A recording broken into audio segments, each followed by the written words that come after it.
Nicolas Cantoreggi, Institut de santé globale et Institut de sciences de l'environnement, Université de Genève.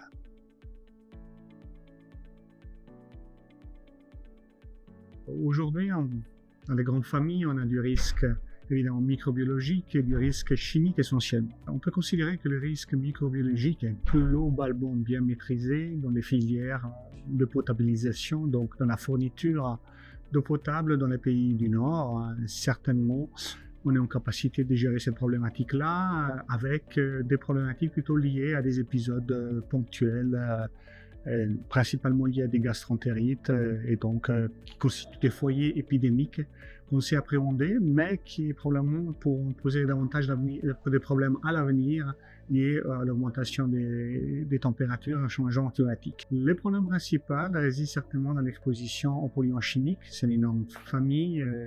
On a les PFAS, presque 10 000 substances dont on ne sait pas bien exactement les effets possibles sur la santé. On a toutes les perturbations endocriniennes qui sont dues à différentes substances, et dans ces substances, évidemment, toute la pollution en micro et en nanoplastique qu'on a aujourd'hui passablement de peine à évaluer. Et sont vraiment les problématiques préoccupantes pour les eaux de boisson. Et pour partie, ces problématiques se retrouvent, mais dans une moindre mesure, pour les eaux dites récréatives, où on peut avoir un problème microbiologique, peut-être des pollutions de type chimique, mais évidemment, l'eau n'est pas ingérée, donc les problèmes sont moins graves. Par contre, dans le contexte actuel de changement climatique, où la demande en eau récréative et en usage d'eau récréative, la baignade en rivière en ville va augmenter, ça demandera probablement des dispositifs accrus de surveillance par rapport au risque.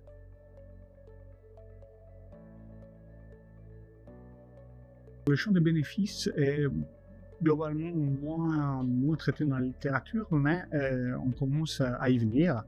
Et on a globalement 4 grands champs qui sont considérés dans les bénéfices. On a tout ce qui a trait aux effets, on va dire plutôt sur les bâtiments, donc les logiques de refroidissement de la ville que les plans d'eau des différentes tailles, formes permettent de réaliser, donc dans une idée de refroidissement de la ville et du confort thermique des habitants. Et ensuite, on a des effets plus directs qui ont trait principalement aux opportunités qui sont offertes en termes d'activité physique. On sait que les espaces bleus sont bien corrélés avec une augmentation d'activité physique et de plus longue durée. On a des bienfaits aussi en termes de santé mentale au sens large, en termes de lutte contre la dépression, bien-être mental en général, lutte contre le stress, où là, les trames bleues, les espaces bleus fonctionnent souvent comme support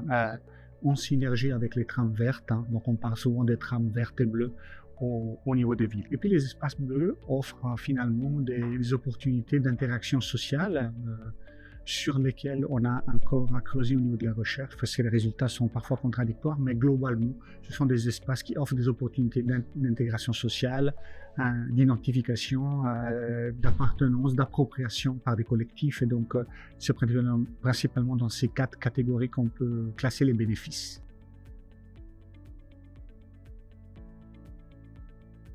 C'est toujours une pesée d'intérêt qui n'est pas évidente. La fonction première autour de l'approvisionnement en eau potable, c'est probablement le champ le plus sensible. On se doit de proposer une eau potable de grande qualité.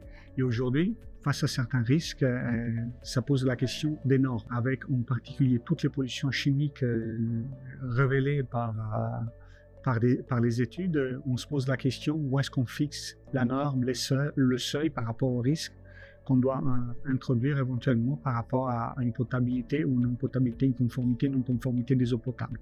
Et je pense que là, nous avons des gros défis à la fois scientifiques pour documenter cela et ensuite politiques, c'est-à-dire comment on convertit ce que la recherche met en normes.